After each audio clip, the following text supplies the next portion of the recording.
ल so far हामीसँग अब 28-29 जना पुगिसक्यौं। ल कम्पनीज एकाउन्ट जुन तपाईहरुको बाँकी भागको च्याप्टर मध्येको अब लास्ट यही नै छ। त्यसमा तर 3 वटा युनिट छ हामीसँग। एउटा त बेसिक्स पढ्ने companies. Good morning sir. Good morning. Companies को बारेमा बेसिक के छ, बेसिक एकाउन्टिङ कसरी हुन्छ भन्ने पढ्ने। त्यसपछि त्यसैको अलि एक स्पेशल ट्रान्जेक्सनहरु, बेसिक भन्दा बियोन्ड स्पेशल ट्रान्जेक्सनहरु जो कि फ्रिक्वेन्टली भइरा हुँदैन र ओन्ली इन सर्टेन सर्कमस्टान्सेस भइरा हुन्छ। र थर्डमा गएर हामीले डिभेन्चरको बारेमा पनि कुरा गर्छौं। र सबभन्दा पहिला मलाई भन्नुस् तपाईहरुलाई क्लियर छ नि शेयर र डिभेन्चर भनेको के हो? क्लियर है कि नहीं क्लियर हो त? डिभेन्चर नहीं क्लियर है sir.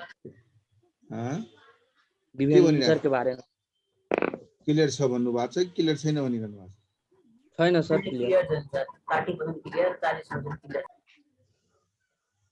60% clear, 40% no clear. Okay, बड़ा अच्छा है, तुमने परसेंटेज में बांट के रखा। देखो एक कंपनी हमने बनाया है ना, कंपनी बनाया, इसके ऊपर टावर लगा दिए है ना। ये कंपनी हम लोगों ने बनाया और इतने सारे कंपनी में एकदम बड़ा सा बिल्डिंग है ये, इतने सारे ऑफिसेज हैं, इधर पार्क है, इधर पेड़ पौधे लगे हैं। अब कंपनी सिर्फ बिल्डिंग बनाने से तो बनता नहीं है। कंपनी के अंदर क्या चाहिए? पैसे चाहिए, मनी। अब मनी किससे उठाया जाए, किससे लिया जाए? सो मनी का सोर्स क्या हो सकता है? वो मनी जो हमको इस कंपनी में चाहिए, जिसका अल्टिमेटली बिजनेस को पॉइंट अफ भ्यूले हेर्नुहुन्छ भने बिजनेस गर्नको लागि फन्ड चाहिए र त्यो फन्ड हामीले कहीं न कहीं कुनै न कुनै सोर्सबाट ल्याउनु पर्छ। चाहे बैंकबाट तपाई लोन लिएर ल्याउनुहुन्छ या आफ्नो पुँजी लगाउनुहुन्छ, हैन? यही दुईटा सोर्स छ कि छैन?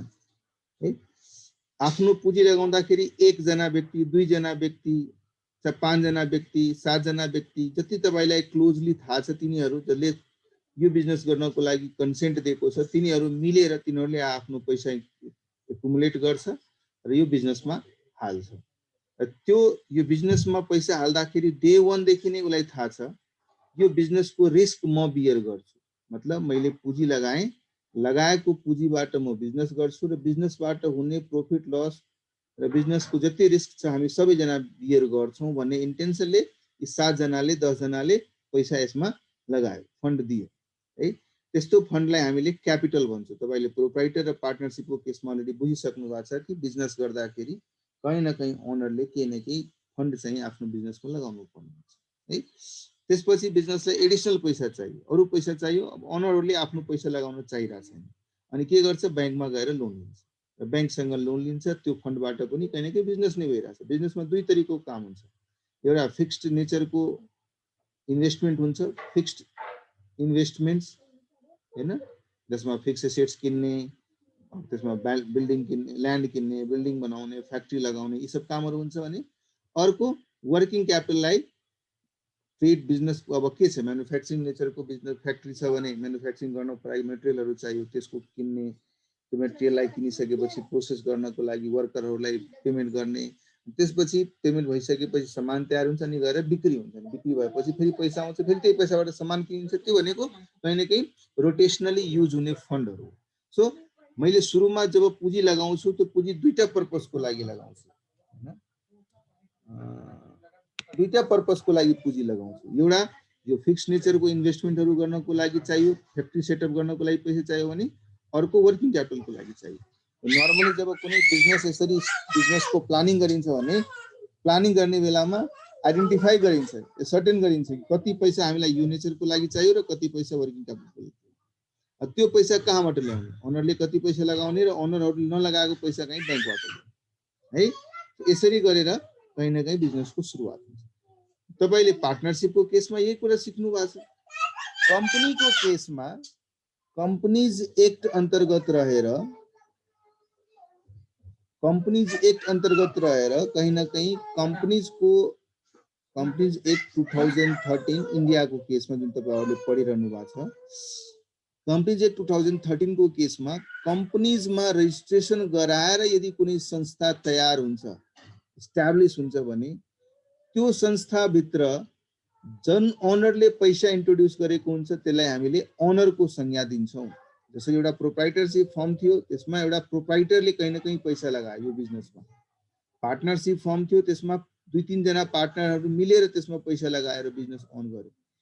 प्रोप्राइटरमा पनि त्यो बिजनेसको रिस्क कसले बियर गरिरहेछ, यो व्यक्तिले गरिरहेछ, र पार्टनरशिपमा पनि बिजनेसको रिस्क कसले बियर गरिरहेछ, त्यो पार्टनरले बियर गरिरहेछ। तर यो बिजनेसमा प्रोप्राइटर र पार्टनरशिपको बिजनेसमा बिजनेसको रिस्क कहीं न कहीं अनलिमिटेड रहन्छ। अनलिमिटेड भनेपछि उसले मानव 5 लाख रुपियाँ पुँजी लगाएर बिजनेस गर्यो, कुनै कारणवश ह्युज लस भयो, 25 लाख को लस भइहाल्यो भने त्यो लस 25 लाख सम्मै यो व्यक्तिले बियर गर्नुपर्छ। यसको मतलब घरबाट फेरि पनि आफ्नो जायजत्थालाई बेचेर त्यो पैसाको भरपाई गर्नुपर्छ यदि उसँग सम्पत्ति छ। सम्पत्ति नै छैन भने इन्सल्भेन्ट हुनु आफ्नो ठाउँमा छ, तर सम्पत्ति छ भने उसले आफ्नो घर जायजत्ता बेचेर त्यो पैसालाई ल्याउनु पर्छ। सिमिलरली पार्टनरशिपको केसमा पनि पार्टनरशिप फर्म स्टार्ट गर्यो, दुईटा पार्टनर मिलेर ए र बी, अनि यसले पनि 5 लाख लगायो, यसले पनि 5 लाख लगायो र कुनै कारणवश बिजनेसमा ठुलो लस भइहाल्यो, 50 लाख को लस भइहाल्यो भने यी पार्टनरले आफ्नो घरबाट अझै पनि जायजत्ता बेचेर यो पैसाको भरपाई गर्नुपर्ने हुन्छ। लस हुनु भनेको के हो, मेरो बिजनेसमा देनदार बढी भइहाल्यो, मसँग सम्पत्ति नै रहेन किनभने सबै लसमा गयो। त्यो सिचुएसनलाई नै लस ट्रिगर गर्छ। अब त्यो देनदारहरू त छोड्दैन, उनीहरूलाई घाँटी समात्छ, हुन्छ मलाई पैसा दे। सो प्रोप्राइटरको केसमा, पार्टनरशिपको केसमा लायबिलिटीहरू अनलिमिटेड हुने गर्छन्। अब त्यो सिचुएसनलाई प्रोटेक्ट गर्नको लागि अब कुनै पनि मान्छेले बिजनेस गर्यो, बिजनेस भन्ने बित्तिकै business comes with risk, risk taking हो। रिस्क तर लियो भने त्यसले कहीँ न कहीँ इकोनोमीमा यो रिस्क लिएर स्टार्ट गरेको बिजनेसबाट इकोनोमीमा कहीँ न कहीँ इम्प्लोइमेन्ट जेनेरेट हुन्छ, अर्थतन्त्र चल्छ हैन।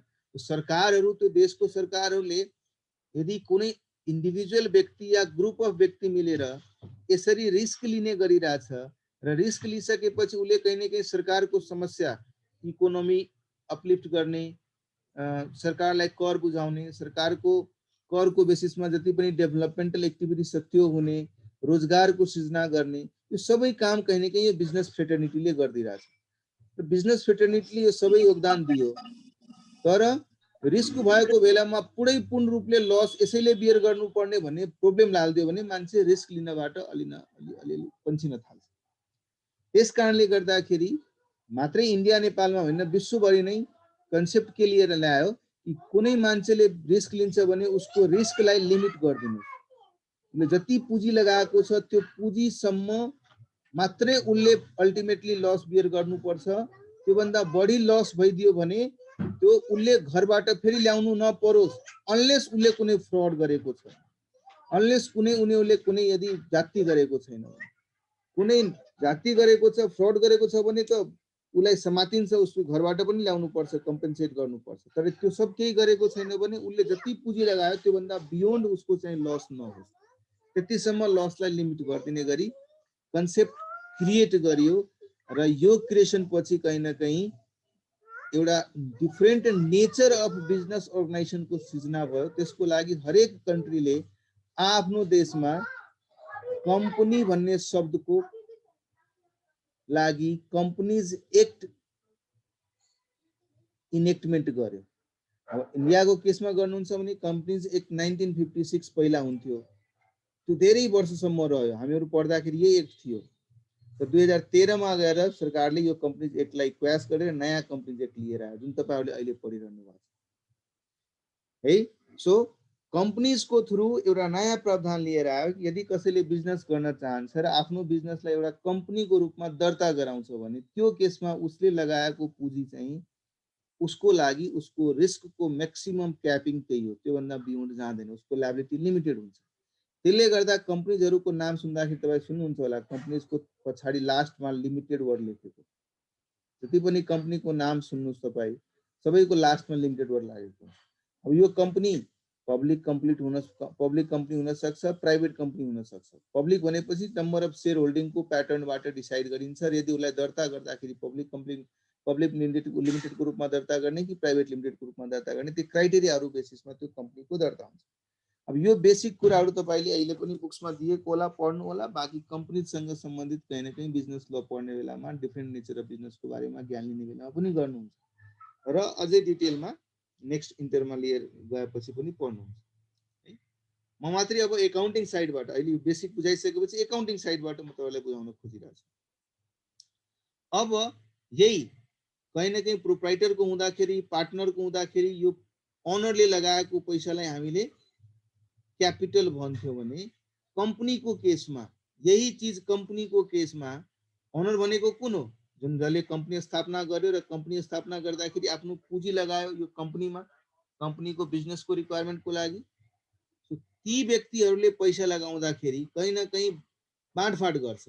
यार मेरो कम्पनीमा टोटल पैसा चाहियो, मानौ यो बिजनेस गर्नको लागि हामीले डिसाइड गर्यौं कि टोटल बिजनेस स्टार्ट गर्नको लागि 5 करोड चाहियो। त्यसमा चाहिँ हामी आफै 4 जना मिलेर 3 करोड लगाउनु पर्छ है र 2 करोड त हामी बैंकबाट लोन लिइहाल्छौं भनेर हामीले सोच्यौं। अनि कम्पनी दर्ता गरायौं, कम्पनी एक्टमा गएर दर्ता गरायौं, एउटा कम्पनी इस्टाब्लिश गर्यौं। अब 3 करोड रुपैयाँ त लगाउनु पर्यो। अब कसले कसरी लगाउने? त्यसले के गर्छ, यो पैसा जुन 3 करोड लगाउनु पर्ने पैसालाई एउटा पर्टिकुलर डिनोमिनेसनमा बाँड्दिन्छ। यसो गरौं, यो 3 करोडको पैसालाई यति टुक्रा गरौं ताकि एउटा टुक्राको वर्थ चाहिँ पर्टिकुलर एमाउन्टमा निहित भइहालोस् र त्यसपछि हामी 4 जनाले एग्री गर्ने कसले कति टुक्रा लिन्छ। मानौ मैले यसलाई 3 करोडलाई 30 लाख टुक्रा गरे अनि पर टुक्रा भनेको 10 रुपैयाँको भयो। यो एउटा टुक्रा जुन छ नि त्यो 10 रुपैयाँको भयो। अनि 4 जना पार्टनरले मिलेर, 4 जना व्यक्तिले मिलेर कहीं न कहीं यो कम्पनीको सृजना गर्छ भने 4 जनाले सोध्छ कि म कतिवटा टुक्रा लिन्छु, म कतिवटा हिस्सा लिन्छु। सो एउटा पर्टिकुलर हिस्सा जुन छ नि त्यसलाई हामीले नाम दियौ शेयर है। र यो शेयर ए ले कतिवटा यसमध्ये लिन्छ? उले भन्छ मैले 5 लाख शेयर लिन्छु। यसको मतलब 5 लाख शेयर लियो भने एउटा शेयर 10 रुपैयाँको छ, यसकोले कति पैसा दिनुपर्छ? 50 लाख दिनुपर्छ। अर्कोले भन्ला कि म त 10 लाख शेयर लिन्छु, उले 10-10 रुपैयाँको दरले 1 करोड दिनुपर्छ। यसरी नै अर्को कुनै आउला, उले भन्ला मैले 7.5 लाख शेयर लिन्छु, उले 10 रुपैयाँको दरले 75 लाख दिनु पर्यो।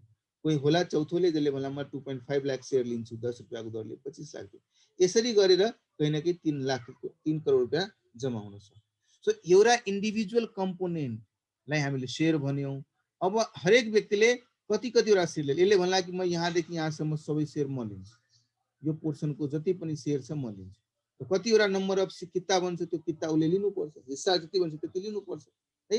तर अल्टिमेटली हेर्ने हो भने चाहे यसलाई मैले सानो डिनोमिनेसनमा लगेर नम्बर अफ डिनोमिनेसन बढाएर पैसा जम्मा गरेको त 50 लाख नै हो। सीधा पनि भन्न सक्छौ कि ए ले 50 लाख, बी ले 1 करोड, सी ले 75 लाख र डी ले 25 लाख जम्मा गरिरहेछ। पार्टनरको केसमा पनि यसै नै क्यापिटल जम्मा हुन्थ्यो। तर यो कम्पनीको स्वरूप भएको हुनाले कम्पनीज एक्टको अधीनमा रहेर कम्पनीज एक्टले यही पुँजीहरू इन्ट्रोड्युस गर्दाखेरि कसरी इन्ट्रोड्युस गर्ने, के डिनोमिनेसन राख्ने र किन त्यो जरुरी छ? बिकज अहिले लगाएको पुँजी भन्दा बियोन्ड उसको लायबिलिटी रहँदैन। भोलिको दिनमा कम्पनी डुब्यो भने पनि उनीहरूको लस भनेको त्यति नै हो। जबकि पार्टनरशिपको केसमा फर्म डुब्यो भने घरबाट ल्याएर पनि दिनु पर्थ्यो, तर यसमा दिनु त पर्दैन। त्यसैले लमा केही प्रावधानहरू बनाएको छ कि पैसा कसरी कन्ट्रिब्युट गर्ने र कन्ट्रिब्युट गर्दाखेरि त्यसको अकाउन्टिङ कसरी हुनुपर्छ, बुक्स कसरी मेन्टेन गर्नुपर्छ भन्ने कुरालाई पनि लले गभर्न गरेको छ है।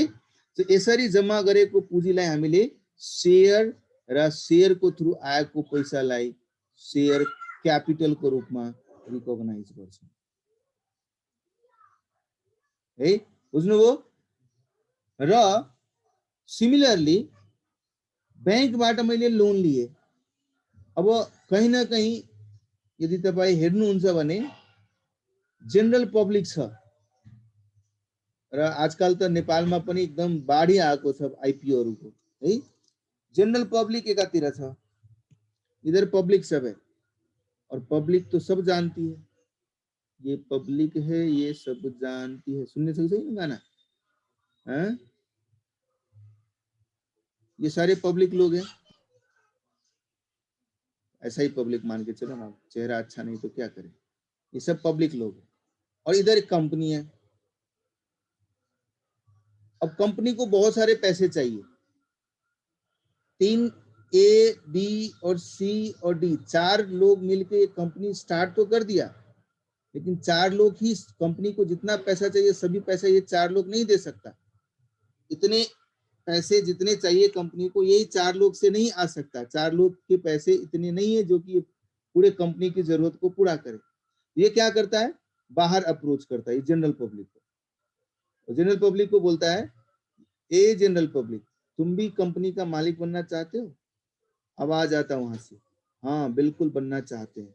तो बोलते ठीक है जी, तुम लोग भी पैसा लगाओ। तो जिस तरीके से इन लोगों ने शेयर सब्सक्राइब किया था कंपनी के स्टार्टिंग में किया था, इसीलिए इन लोगों को हम लोग प्रोमोटर बोलते हैं।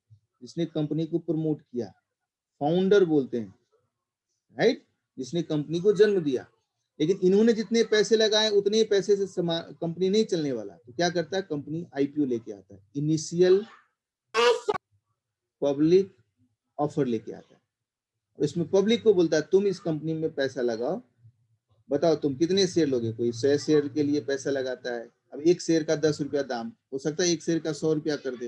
वो 100 पर शेयर का अमाउंट कितना रखना वो कंपनी डिसाइड करती है, अपनी इच्छा से डिसाइड करती है ना। सो एक शेयर का दाम 10 रुपया 100 रुपया जो भी एक शेयर का पर शेयर अमाउंट है उतना डिसाइड करती है। और हर एक पब्लिक कितना शेयर सब्सक्राइब करेगा, ये हो सकता है 100 शेयर के लिए आवेदन दे, ये हो सकता है 50 शेयर के लिए एप्लीकेशन डाले, ये हो सकता है 200 शेयर के लिए एप्लीकेशन डाले। सब अपने अपने capacity say certain number of share का आवेदन डालता है इस कंपनी में। और कंपनी को जितना पैसा चाहिए उतने पैसे का आवेदन इन सब से लेके उन सबको शेयर अलॉट कर देता है और वो पैसा कंपनी में रख लेता है। फिर ये सब आम जनता भी कंपनी का मालिक हो गया, लेकिन उतना ही मालिक हुआ जितना जितना उसने शेयर सब्सक्राइब, राइट। तो इस तरीके से पब्लिक, आम पब्लिक, जनरल पब्लिक भी कंपनी का become share holder of the company. Share holder बने पछि ओनर ऑफ द कंपनी। लेकिन अगेन ओनर को percentage ownership on the basis of capital contribution, कौन कितना पैसा डालता है उसके बेसिस पे उसका ओनरशिप डिसाइड। ठीक है जी। यसरी कहीं ना कहीं पार्टनरहरूको केसमा ओनरशिपको डिस्ट्रिब्युसन पनि हुने गर्छ। सरी, कंपनीको केसमा शेयर होल्डरको ओनरशिपको डिस्ट्रिब्युसन पनि हुने गर्छ। अब जसरी मैले भने नर्मल बिजनेसमा नर्मल फर्ममा पैसा चाहियो भने ओनरले लगाउने र त्योभन्दा बढी भयो भने ब्याङ्कनिर जाने। सिमिलरली कंपनीको केसमा पनि कंपनीले ओनरसँग ल्याएको पैसा त भयो, त्यो बाहेकको कुरा गरौँ। फेरि अब नर्मली के हुन्छ हेर्नुस् है, ए बी सी डी यसले 50 लाख राखेको थियो, यसले 1 करोड राख्यो, यसले 75 लाख राख्यो र यसले चाहिँ 25 लाख लगायो। तो यो आधारमा हेर्नुहुन्छ भने यो कम्पनीको टोटल क्यापिटल 3 करोड छ है। 3 करोड हुँदाखेरि ए को ओनरशिप कति छ, 1/6 छ, यसको 2/6 छ, यसको 1/4 छ, यसको 1/12 छ। यसलाई मैले 1/3 गरिदिन्छु। या पर्सेन्टेजमा लेख्नुहुन्छ भने 16.67%, 33.33%, इसको 25%, इसको 8.33%। यसरी गरेर अगेन पर्सेन्टेज बनाउनु कति भन्छ ओनरशिप। भोलि कम्पनीमा अर्को 3 करोड पैसा चाहियो र अर्को 3 करोड पैसाको लागि आम पब्लिकले पैसा जम्मा गर्यो। त्यो गर्ने बित्तिकै प्रोमोटर जो ए बी सी डी यिनीहरूले लगाएको पैसा 3 करोड र जनरल पब्लिकले लगाएको पैसा 3 करोड। यसरी गरेर फर्मको टोटल कंपनीको पैसा कति हुन आयो, 6 करोड हुन आयो। अब हेर्नुस्, जनरल पब्लिकको पैसा 50% लागेको छ र यिनीहरूको 50% लागेको छ। पहिला यी 4 जना मिलेर 100% ओनरशिप लिइरहेको थियो है।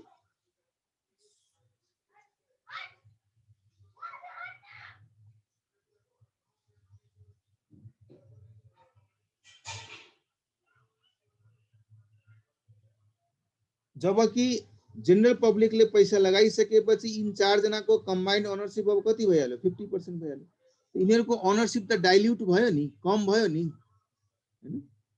फेरि भोलि मानव बिजनेसमा अर्को 5 करोडको जरुरी पर्यो अनि त्यस बेलामा फेरि के गर्छ यो प्रोमोटरले जसले कम्पनी चलाइरहेछ फेरि आम जनतालाई भन्छ फेरि 5 करोड देऊ दिने बित्तिकै के हुन्छ अब यो जनरल पब्लिकको पैसा 8 करोडको भयो यससँग भएको पैसा 3 करोडको भयो फेरि ओनरशिपमा यसको 50% भन्दा पनि तल गइहाल्यो जब जब आम जनताहरूसँग पब्लिकसँग शेयरको रूपमा पुँजी लिने गर्छ या अर्को शेयरहोल्डरबाट शेयरको रूपमा पुँजी लिने गर्छ प्रोमोटरहरूको शेयर होल्डिङ ओनरशिप घट्दै जान्छ सो कतिपय ओनरहरू यो रुचाउँदैन उसले भन्छ कि हैन यार आफ्नो ओनरशिप तो कम से कम राख्नु पर्यो कम से कम तो 50% ओनर बन के रहे यार उससे भी नीचे चले जाएंगे तो फिर तो मेरा मालिकाना कंट्रोल ही खत्म हो जाएगा तो यिनीहरूले के गर्छ त्यो बेलामा एडिशनल पैसा चाहेको छ त्यो एडिशनल पैसाको लागि अब एडिशनल 3 करोड चाहियो या अर्को चोटी एडिशनल 5 करोड चाहियो जब जब पैसा चाहियो उनीहरूले सिर्फ शेयर होल्डिङको डाइल्युसनको लागि नगएर अरूलाई अप्रोच गर्छ बैंकहरूलाई अप्रोच गर्छ यार बैंक तिमी मलाई लोन दे लोन दिएको खण्डमा के भयो शेयर क्यापिटल त त्यति नै रह्यो जुन पहिला थियो 3 + 3 6 करोड नै रह्यो र मैले लोन लिहाले 5 करोड कम से कम ओनरशिपमा यो एबीसीडी को ओनरशिप त अहिले पनि 50% मेन्टेन रह्यो नि शेयर होल्डरले या ओनरले डिसाइड गर्छ कि मैले होल्डिङलाई डाइल्युट गर्नु छ कि छैन डाइल्युट गर्नु छैन भने या त मैले बैंकबाट लोन निकाल्नु पर्यो या हामीहरूले नै यही व्यक्तिहरूले नै फेरि त्यही जुन पर्सेन्टेजमा जुन हिसाबले हामीहरूको ओनरशिप छ त्यही रेशियोमा नयाँ क्यापिटल फेरि यदि जनरल पब्लिकले पनि हाल्दियो र एबीसीबीले पनि हाल्दियो भने के हुन्छ ओनरशिप डाइल्युट हुँदैन मानौ 5 करोड चाहिए थियो यसले पनि 2.5 करोड थप्दियो यसले पनि 2.5 करोड थप्दियो भने यसको पनि 5.5 करोड यसको पनि 5.5 करोड फेरि ओनरशिप के रहन्छ 50% रहन्छ या त उनीहरूले नै जुन ओनरशिपको पर्सेन्टेजमा बसेको छ त्यही रेशियोमा फेरि पुँजी ल्याएर हाल्दिनु पर्यो ताकि फेरि तिनीहरूको ओनरशिप त्यही रेशियोमा बसोस् या त्यो गर्न सक्दैन भने बैंकबाट लोन लिएर आउनु पर्यो ताकि उनीहरूको ओनरशिप अल्टर चाहिँ नहोस् त्यो दुईटा अप्सन छ यही बैंकबाट लिनुपर्ने लोनको जुन प्रब्लम लोनको जुन हामीले अप्रोच डिस्कस गरिरहेछौँ त्यहाँ एउटा पर्टिकुलर या दुईटा बैंकहरूलाई हामीले अप्रोच गर्छौँ र त्यससँग लोन लिने गर्छौँ कहीं न कहीं लोन लिने भनेको फ्रम दीज बैंक्स कहीं न कहीं लोन लिने भनेको we are taking loan from these banks हैन अब मैले बैंकबाट लोन नलिएर त्यसको साटो मैले भने कि why to take loan from bank let's take loan from general public जसरी क्यापिटलको कुरा गर्दाखेरि हामीले 4 जनाले पैसा लगाएको थियो पछि के गर्यो पब्लिकबाट पैसा उठायो त्यस्तै लोन लिँदाखेरि बैंकसँग लिने अप्सन त थियो त्यो हुँदाखेरि बैंक लोन भन्छौ भने त्यही लोन अब बैंकसँग नलिएर आम जनतालाई भन्छु तिमी हामीलाई लोन दिन्छौ ल मैले 10,000 को एउटा डिबेन्चर 10,000 को एउटा पेपर या एउटा युनिटको भ्यालु चाहिँ पर युनिटको भ्यालु चाहिँ मैले 10,000 राखेको छु तिमी 10,000 को लोन दिन्छौ किनभने जनता त धेरै छ बैंक त लिमिटेड छ नेपालकै कन्टेक्स्टमा हुनुहुन्छ भने 27 वटा बैंक हो कमर्सियल बैंक तर आम पब्लिकको कुरा गर्नु छ धेरै ठुलो पब्लिक छ र एउटा बैंकलाई मैले 5 करोड दिन भन्छु जबकि मैले पब्लिकमा बाँड्दियो भने एउटा पब्लिकले 100 200 1000 5000 10,000 जति जसको क्षमता छ त्यति पैसा नै लोन दियो भने धेरै पैसा जम्मा गर्न सकिन्छ सो एउटा फन्डिङको सोर्सको रूपमा जनरल पब्लिक बन्न सक्छ तर यहाँ जनरल पब्लिकले शेयर क्यापिटलमा कन्ट्रिब्युसन गरिरहेछ general public becoming share holder अनि यहाँ जनरल पब्लिकले लोनको रूपमा पैसा दिइरहेछ hence they are becoming lender हैन सो त्यो इन्स्ट्रुमेन्ट जसरी शेयरको केसमा पनि हामीले के गर्यो हामीलाई चाहिने पैसालाई टुक्रा गर्यो एउटा किता बनायौं एउटा पर्टिकुलर किता बनायो र यो किताको एउटा डिनोमिनेसन गर्यौं कि यो यति रुपैयाँको छ अनि त्यसको नाम शेयर दियौं त्यस्तै कम्पनीलाई 5 करोडको लोन चाहियो उले पनि के गर्छ लोनलाई टुक्रा टुक्रा गरेर एउटा पर्टिकुलर युनिटको डिनोमिनेसन डिसाइड गर्छ र त्यो फेस भ्यालुमा भन्छ कि एउटा किता 10,000 रुपैयाँको छ र 10,000 को त्यो किता तपाईले यदि अप्लाई गर्नुहुन्छ भने एउटा 10,000 को लोन तपाईले कम्पनीलाई दिनुहुन्छ हो तपाईले तपाईसँग 1 लाख छ भने 10 वटा किता तपाईले अप्लाई गर्नुहुन्छ 10,000 किता बराबरको लोन दिनुहुन्छ यसरी आम जनताबाट लिएको फन्डिङहरूलाई लोनको रूपमा हामी ट्रिट गर्छौं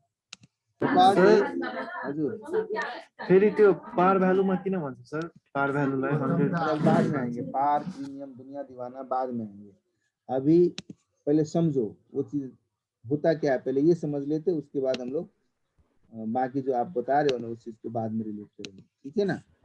सर हाँ, पब्लिकसँग लिँदा के फाइदा हुन्छ सर कम्पनीलाई ब्याङ्कसँग लिनुभन्दा? ब्याङ्कबाट या कुनै रेस्पेक्टिभ व्यक्तिबाट लिँदाखेरि एउटै व्यक्तिमाथि डिपेन्डेन्सी बढ्यो, उसले एकैचोटि धेरै पैसा दिनुपर्छ, त्यो नदिन पनि सक्छ, क्यापेसिटी नहुन पनि सक्छ उसँग है। तर आम जनतासँग लियो भने आम जनता त धेरै मासमा छ नि, अनि कन्ट्रिब्युसन चाँडै उठाउन सकिन्छ हैन। अनि कहीँ न कहीँ एउटा कुनै व्यक्तिको दबाव हुँदैन हामीमाथि। इन्ट्रेस्ट पनि कम दिनुपर्छ सर ब्याङ्कभन्दा? होइन, इन्ट्रेस्ट त उसले अब कुन रेटमा तपाईँ लिनुहुन्छ त्यो रेटमा डिसाइड हुन्छ। अब हेर्नुहोस् है, आइपिओहरूमा अहिले पर्टिकुलर डिभेन्चरवाला निस्केको छ 4% एनएमबी इनर्जी बोन्ड डिभेन्चर क्याटेगोरीमा, उसले 4% को दरले दिने भनिरहेछ। र यस कहिलेसम्म 4% दिने? 2090 to 93 सम्म। आज मानौँ मैले लगायो भने 20 वर्षको लागि या 15 वर्षको लागि, अब 77 78 छ भने 15 वर्षको लागि उसले ग्यारेन्टेड 4% ब्याज दिने गरी बोन्ड इस्यु गरिरहेछ।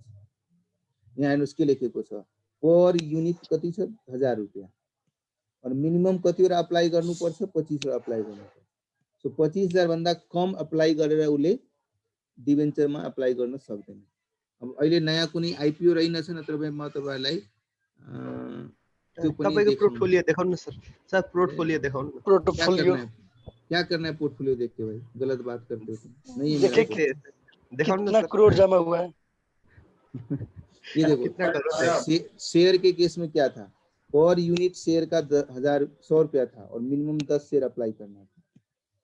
डिवेंचर केस में अभी तुमको दिखाया ना, देखो ज्योति लाइफ का भी आया था 110 अप्लाई किया था, और करंट में देखो डिवेंचर का है 1000 रुपया पर यूनिट का दाम है, और कम से कम 25 यूनिट अप्लाई करना है, और मैक्सिमम कितना यूनिट अप्लाई कर सकते हैं? 6 लाख यूनिट अप्लाई कर सकते हैं। मतलब 6 लाख 1000 60 करोड़ से ज्यादा अप्लाई नहीं कर सकते।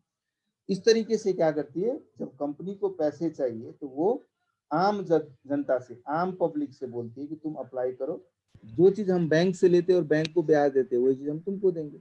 अब मानो अगर ऐसे तो रेट ऑफ इंटरेस्ट बहुत कम है, अट्रैक्शन कम है, नॉर्मली 5-4% में क्यों देगा कोई, बट फिर भी कुछ बाहर के इन्वेस्टर्स वगैरह हैं, जिस इन्वेस्टर को बाहर जैसे डेवलप्ड एंटिटीज में अभी भी, डेवलप्ड कंट्रीज में अभी भी रेट ऑफ इंटरेस्ट बहुत कम है, उन लोगों ने कहीं ना कहीं एक फंड मैनेज यहाँ से करके इस तरीके से ऑर्गेनाइजेशंस में लोन वगैरह देता है, और वहाँ पे वो फंडिंग करता है तो 2% 1% ब्याज मिलता है। यहाँ पे कम से कम 15 साल के लिए 4% मिले तो उसके लिए अट्रैक्शन भी हो सकता है। तो कहीं ना कहीं अब नीड होता है, मेरे पास एक्सेस पैसा है, मैं उस पैसे को और कोई अपॉर्चुनिटी में यूज नहीं कर पाता हूँ, तो मैं पैसा को कम से कम ब्याज तो मिले, डाल देते हैं, जमा रहेगा, उससे कुछ ना कुछ ब्याज मिलेगा। तो इस तरीके से कहीं ना कहीं शेयर और डिवेंचर के कंटेक्स्ट में अब आम जनता से क्यों ले रहे हैं, पब्लिक से, बैंक से क्यों नहीं ले रहे हैं? एक 4 आदमी क्यों पैसा डाला था? 4 आदमी का तो लिमिटेशन है, वो जितना भी पैसा लगाएगा तो एक लिमिटेड पैसा ही लगा सकता है ना, उसके बियॉन्ड तो नहीं लगा सकता। उसके बियॉन्ड चाहिए तो कहाँ जाना पड़ेगा? आम जनता में जाना पड़ेगा। देखो ना, हर कंपनी आईपीओ निकाल रहा है, क्यों निकाल रहा है? उस कंपनी का प्रोमोटर और फाउंडर तो पहले से है ही, तो प्रोमोटर फाउंडर खुद ही तो पैसे लगा सकता था ना, लेकिन उसके पास भी एक लिमिटेड फंड होता है, वो लिमिटेड फंड के बियॉन्ड नहीं जा सकता। अब उसके बियॉन्ड अगर जाना है तो कहाँ जाना पड़ेगा? कहीं ना कहीं डिफरेंट सोर्सेज में जाना पड़ेगा, और डिफरेंट सोर्सेज से पैसे लेने पड़ेंगे। सर डिभेन्चर नि ट्रेड गर्न मिल्छ हैन? पछि भइसकेपछि त्यसको लिस्टिङ यदि गरिदिए स्टक एक्सचेन्जमा भने त्यसलाई पनि ट्रेड गर्न मिल्छ, बन्डहरूको ट्रेडिङ गर्न मिल्छ लिस्टेड भइसकेपछि। चलो भाई, इससे आगे बढ़े। अब शेयर मार्केट और ये सब के बारे में मत पूछो मुझसे, है ना? क्यों सर? बाकी चीज आप लोग खुद समझदार लोग हो, हमसे ज्यादा जानते हो। कितना शेयर में अप्लाई कर चुका होगा, डीमैट अकाउंट खुलवा चुका होगा। नेपाल में तो ऐसे ही है, अंधेर नगरी चौपट राजा वाला हाल है। ऐसा आईपीओ निकला, बाढ़ की तरह लोग चला जाता, देखता भी नहीं कि इस कंपनी का क्या मेरिट है, क्या करेगा नहीं करेगा, चलो लगा देते। और भाई आईपीओ लिस्टिंग हुआ नहीं, अगले 10 दिन के अंदर सर्किट ब्रेक होता रहता है, और सब लोग उसमें कमाते रहते हैं बिना कोई हाथ पैर का। एक कंपनी ने कुछ किया ही नहीं है, कंपनी का परफॉर्मेंस देख के उसका शेयर का वैल्यू बढ़ना चाहिए, ऐसे बढ़ जाता है। सर 1000 को 2000 त हुन्छ सर, त्यही त। तो कुन बेसिसमा 10 दिनमा कसरी कंपनीले कमाए पो त्यसको भ्यालु बढ्छ? ल कमाइहाल्छ सर। कमाइहाल्छ भन्ने इन्टेन्सन राखेर अनि त्यसपछि दाम बढाइदिने हैं? अच्छा बात नहीं है। हो सर, त्यो कसरी त्यो एकैचोटि त्यति कसरी बढिहाल्छ सर? अब त्यो फिर मैंने कम्पनी बोला अब नहीं 2-4 दिनमा एकैचोटि अभी मैंने बोला था नहीं पूछोगे। सर त्यसको बारेमा हल्का भनिदिनु न, त्यो महिला एकैचोटि 50,000 पुग्यो, त्यो कसरी सर? चन्द्रगिरी पनि गयो। राइट सेयर आने वाला 50,000 पुगिहाल्यो रे। महिला त्यो लघु वित्त थियो नि, 50,000 पुग्यो, मलाई थाहा छैन, मैले ध्यान दिइनँ, मैले ट्रेकै गरेँ। 50,000 पुगिहाल्यो। तपाईँलाई परेछ कि सर आइपिओ यो 5,000 सर। महिला नै छैन म त कसरी पर्छ मलाई? हैं? त्यसले त महिला हुनु पर्यो नि। पुलिसलाई पनि पर्छ। 1,000 कन्भर्टेड इन्टु 50,000 महिलाको, मेरो त परेन सर, कस्तो दुःख लागिरहेछ। मलाई चन्द्रगिरी चाहिँ परेछ सर, 1000 कति हो। अनि तिमीलाई त चन्द्रगिरी परेको छ भने तिमी त अब के गर्छौ? चन्द्रगिरीमा जान्छौ, त्यसो भए फ्रीमा पाउँछौ, 30% डिस्काउन्ट पाउँछौ होला है। बताओ कोही दिमाग कोही कसरी बढिहाल्छ सर? त्यही त मान्छे विवेकशील व्यक्तिहरूले त्यसरी काम गर्दैन कि, यतिकै हाइप छ कि, पहाड छ कि, होड लागेको छ। हुन्छ नि, मान्छेले कोही मान्छे रोडमा एकछिन उभ्यो अनि सिधा भाग्न सुरु गरिदियो। भाग्न सुरु गरेपछि कि सबै मान्छे भाग्न सुरु गरिदिन्छ उसलाई हेरेर। त्यस्तै हो, एकजनाले गर्यो, दुईजनाले गर्यो, ओहो भइरहेछ नि, सबै त्यसै होडमा लाग्यो। अरे भाई पूरा टूरिज्म बैठा हुआ है। चंद्रागिरी ऑर्गेनाइजेशन में जब तक टूरिज्म नहीं होगा तो कैसे उसका बिजनेस चलेगा? बिजनेस का कोई परफॉर्मेंस नहीं है, फिर भी बढ़ रहा है, फिर भी बढ़ रहा है, अपने हिसाब से बढ़ रहा है, मतलब कोई है ही नहीं। लेकिन कुछ लोग ये भी कहता है कि विश्व भर में जब भी स्टॉक मार्केट कहाँ पे भी, कोई भी देश में जब भी कोई स्टॉक मार्केट इस तरीके से डेवलप होना शुरू हुआ है तो शुरू के समय में ऐसा ही होता है, लोग बात इंसेन के तरीके से बिहेव करता है, और धीरे धीरे जब मार्केट मैच्योर्ड होता है तो मैच्योरिटी के समय तब जाके आदमी सब रेशनली बिहेव करना लगता है, और फिर जाके ये सब चीजें होता है ना। लेकिन ठीक है, चल रहा है। मैं बिल्कुल इस सब में विश्वास नहीं रखता हूँ। मैंने कोई शेयर पर अभी तक 2 बार मैंने ऐसे ही, मैंने तुमको दिखाया ना, अप्लाई किया, 1 बार भी नहीं पढ़ा। एक तो मैं खुद ही बैड लक हूँ, इसलिए मुझे पढ़ता ही नहीं है, और इसीलिए मुझे पता ही नहीं। सेकेन्डरीबाट किनिहाल्छ सर, तपाईँलाई आइपिओ किन चाहियो? आइपिएल त हामी जस्तो लिमिटेड मान्छेहरुको लागि हो सर, कम पैसा हो। आइपिओ मा पनि कम से कम सानो युनिट किन्यो, मानौ 10 वटा युनिट किन्यो, अब यसरी गरेर 20-25 वटा कम्पनीको यदि जम्मा गरिदिए, त्यतिकै छोडिदिए, ल 50 वर्षपछि 20 वर्षपछि कम से कम यिनीहरू करोडौंको भइहाल्छ नि। त्यो हिसाबले कम से कम मान्छेहरूले किन्छ। हुन्छ सर, जुन हिसाबले पागलपन छ भने के हुन्छ, कम्पनीले त्यसको राइट इस्यु गर्छ, त्यसलाई फेरि स्प्लिट गर्छ, फेरि नम्बर अफ शेयर्स बढाउँछ, बोनस दिन्छ। 10 वटा शेयर भोलिको दिनमा 100 वटा शेयर बनिहाल्ला, 1000 वटा शेयर बनिहाल्ला, आफै कन्भर्जन भएर। त्यसले गर्दाखेरि त्यसको वर्थ चाहिँ जमा हुन थाल्छ है। एनीवे, सब शेयर मार्केट के लिए इच्छुक रखते हो, बाद में रखना तुमले।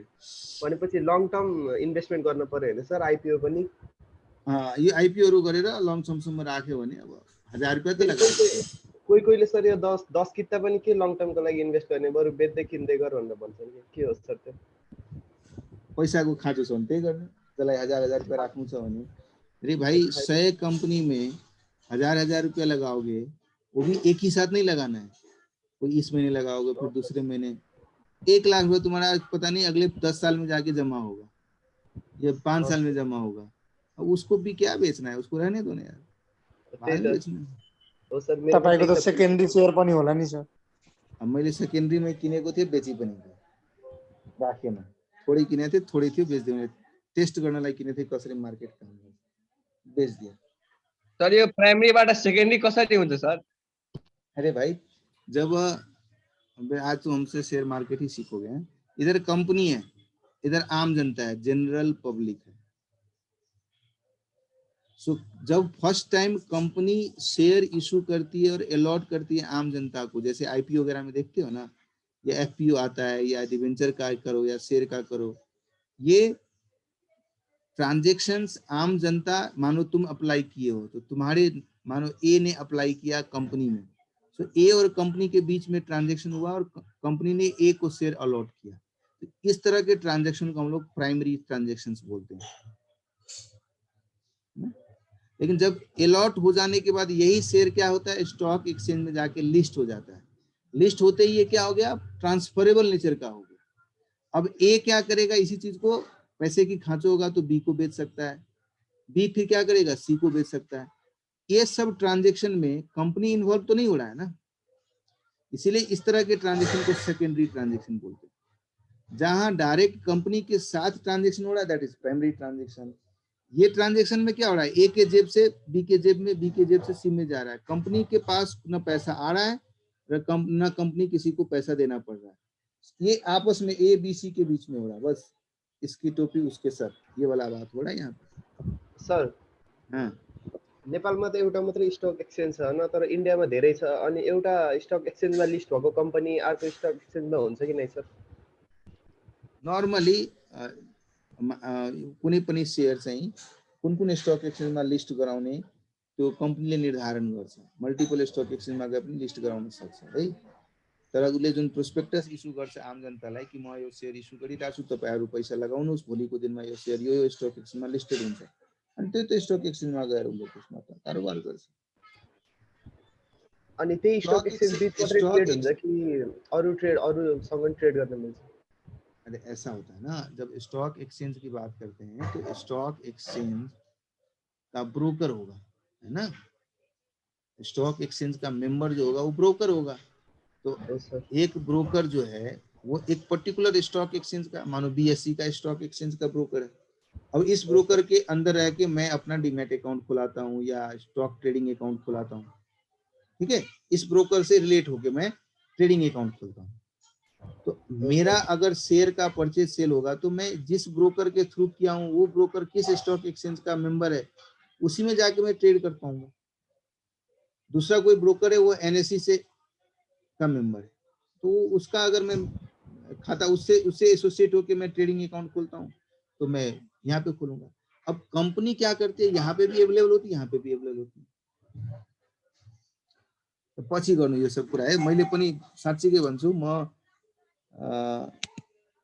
इन्डियामा यति वर्ष बसे एकचोटि पनि शेयरमा न आइपिओमा न सेकेन्डरीमा कहीँ एप्लाई गर्ने, एकचोटि पनि गरेन। नेपालमा पनि भर्खरै यो मार्च थियो कि फेब्रुअरीतिर मैले एउटा कम्पनीको सेयर मैले किने, त्यो पनि 190 किता मात्र हैन, अनि 1000 रुपैयाँको रेट 1100 को रेटमा किने अनि 1120 कति रेटमा बेच्थ्यो। ठिकै थाहा पाउनको लागि कस्तो हुँदो रहेछ भने त्यसपछि म खासै इन्ट्रेस्ट पति राख्दिनँ, किनभने यो डाइभर्जनको एउटा ठुलो रिजन छ, माइन्ड यतै अड्किरहन्छ स्टक मार्केट।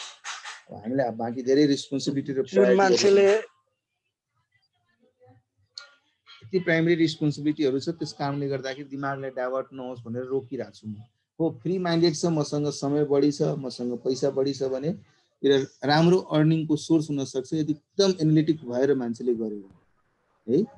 म मानु भोलिको दिनमा मात्रै मैले टिचिङमा लागेँ, सबै काम धन्दा छोडिदियो भने, अनि त्यसपछि मसँग काम खाली टाइम खाली छ भने स्टक मार्केटमा पनि दिमाग लगाउँछु, कमाउने कोसिस गर्छु। त्यस्ता कुराहरू हुन सक्छ कि, तर प्रायोरिटी के छ त्यसमा निर्भर हुन्छ।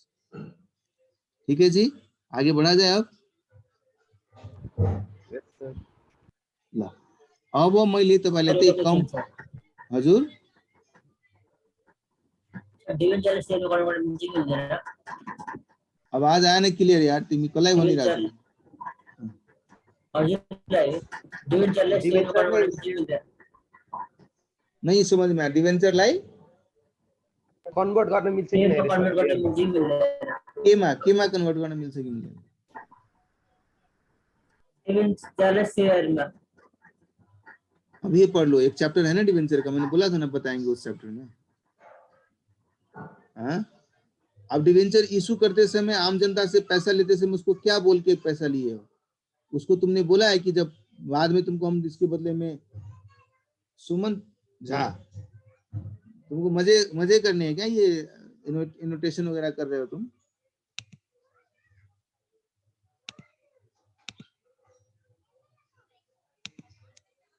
तो आम जनरल पब्लिक से पैसा लेते समय आपने क्या बोला है कि हम तुमको डिवेंचर के बदले में पैसे देंगे, 5 साल के बाद रिडीम कर देंगे, इस डिवेंचर के बदले में तुमको 5 साल के बाद शेयर देंगे। अब जो आम जनता को आपने बोला वो करोगे, और कन्वर्टिबल नेचर का है तो कन्वर्ट भी हो सकता है, नॉन कन्वर्टिबल नेचर का तो कन्वर्ट नहीं होगा। ठीक है, चलो ये जनरल पब्लिक है, जनरल पब्लिक की गाड़ी में कंपनी के पास पैसे आने का सोर्स है। तो कंपनी क्या करती है, एक स्टेप्स वाइज इसको काम करती है। मानो मैंने एग्जाम्पल लिए इनिशियल पब्लिक ऑफर को, जुन धेरै जनाले आम दिन सुनिरहनु भएको छ, IPO IPO IPO IPO. So IPO को कुरा गरे। आइपिओ मा के छ, एकातिर कंपनी छ, अर्कोतिर आम जनता छ। आम जनताले कंपनीमा पैसा लगाउन इच्छुक छ, अर्कोतिर कंपनीलाई पनि पैसा चाहिएको छ, फन्ड चाहिएको छ, बिकज बिजनेसमा त्यो पैसाको जरुरत छ। अब कसरी गर्ने त? सो के गर्छ कंपनीले, स्टेप वाइज काम गर्छ। कंपनीले जान्छ सेबोनमा। सेबोन चाहिँ यो सेक्युरिटी एक्सचेन्ज मार्केटको बोर्ड छ नेपालको लागि है। इन्डियामा सेबी छ, security exchange board of India, र यहाँ त्यहाँ security exchange board of Nepal मानौ अहिलेको। सो सेबी र सेबोन जस्तो संस्थामा कंपनीले अप्रोच गर्छ र भन्छ कि म अब आम पब्लिकबाट पैसा लिन गइरहेको छु। तँले भन्छ भाइ पैसा लिन गइरहेको छु भने मलाई पुरा स्किम डकुमेन्ट मलाई सबमिट गर। त्यो पैसा के गर्छौ, कति पैसा लिन्छौ, त्यसको तिम्रो हिस्ट्री के थियो, पास्टमा तिमी फ्युचरमा के गर्नेवाला छौ, सबैको स्किम डकुमेन्ट माग्छ। र त्यो स्किम डकुमेन्टलाई उनीहरूले प्रोस्पेक्टसको फर्ममा, एउटा प्रोस्पेक्टसको फर्ममा त्यो स्किम डकुमेन्ट सबमिट गर्छ यी संस्थामा। र यी संस्थामा सबमिट गरिसकेपछि यो संस्थाले त्यसलाई अप्रुभ गर्छ र अप्रुभ गरिसके पश्चात मात्रै आइपिओ प्रोसेस सुरु हुन्छ। क्लियर? अब भन्नुहोस् त, तपाईहरु मध्ये कतिजनाले प्रोस्पेक्टस पढेर त्यसपछि शेयरमा लगानी लगाउनु भन्नुहोस् त?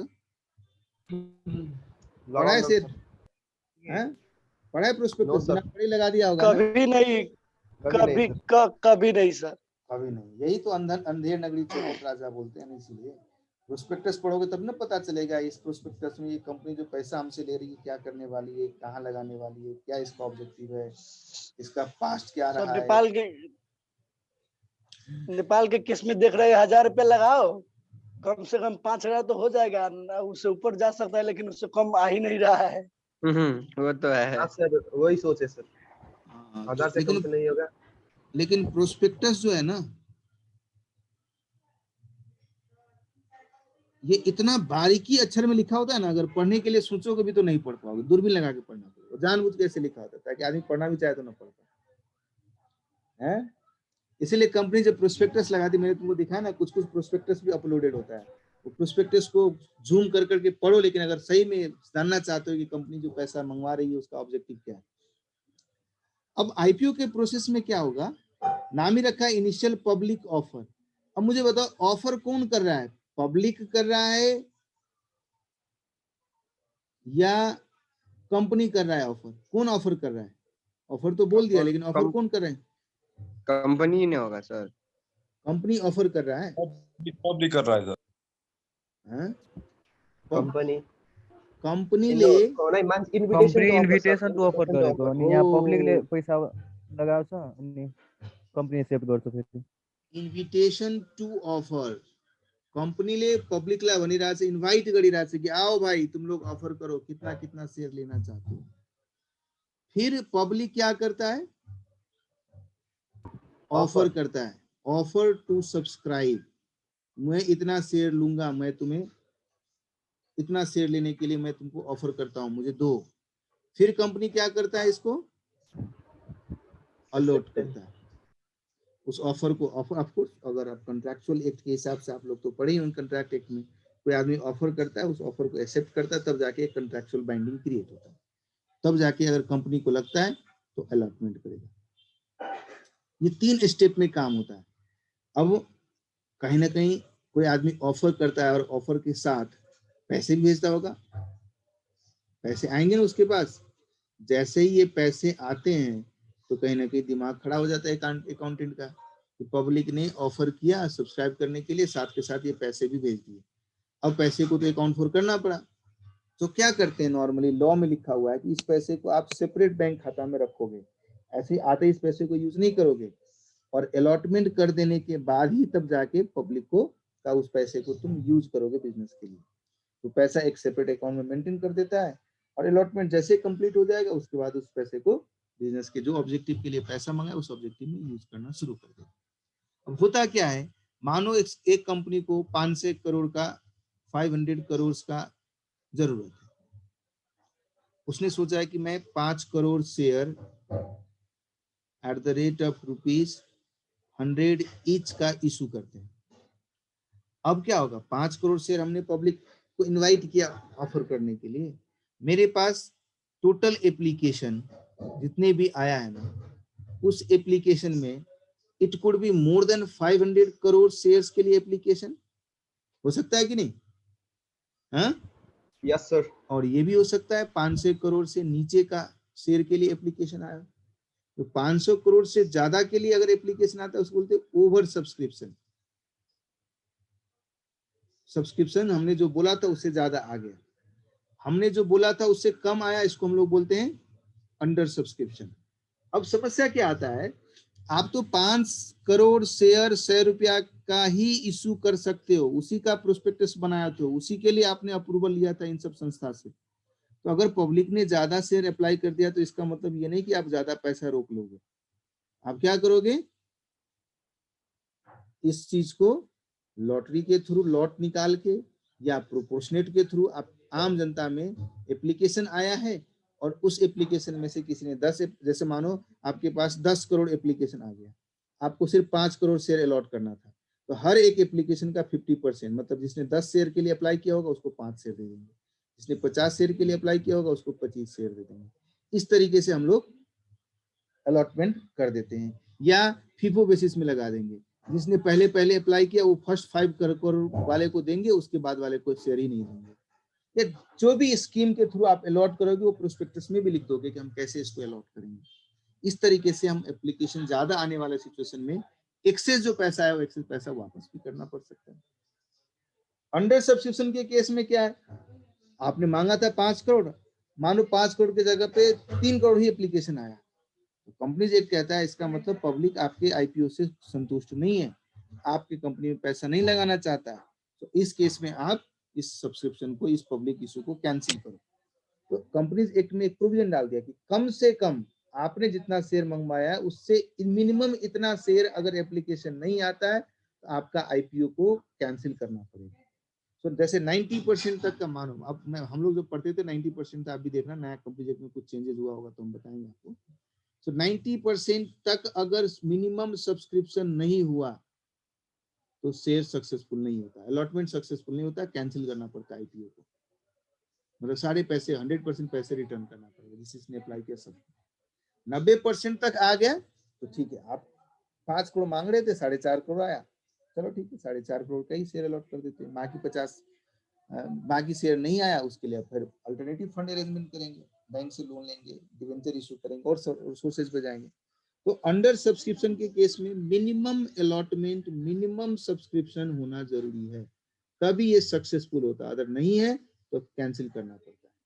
इसके केस में प्रोपोर्शनेट अलॉटमेंट करना पड़ेगा, फीफो जो भी मेथड है, कुछ लोगों को मिलेगा कुछ लोगों को नहीं मिलेगा, इसीलिए देखो ना अभी कुछ लोगों ने बोला सर मैंने अप्लाई किया था लेकिन नहीं मिला, महिला विकास वाला में नहीं मिला, महिला कोऑपरेटिव का नहीं मिला, क्योंकि वो उसने स्कीम बनाया था कि फीफो बेसिस में दूंगा, या प्रायोरिटी कुछ बनाया होगा, या लॉटरी का प्रायोरिटी बनाया होगा, गॉड नोज क्या प्रायोरिटी बनाया होगा। निफ्रा का आया था एक लंबा सा बड़ा सा मोटा सा आया था आईपीओ, उसने सबको बोला था सबको मिलेगा, बहुत मिलेगा, बहुत ज्यादा मंगवाया भी था, उस हिसाब से ज्यादा अलॉटमेंट भी हुआ। ठीक है, सो अब क्या हुआ जो मैंने बताया आपको, जब पब्लिक ने इधर जनरल पब्लिक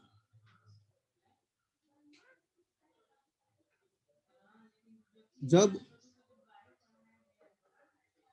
ऑफर करेगा कंपनी को, उस केस में क्या क्या काम होगा, एक एप्लीकेशन डालेगा, शेयर एप्लीकेशन डालेगा, और उस एप्लीकेशन के साथ बैंक का ड्राफ्ट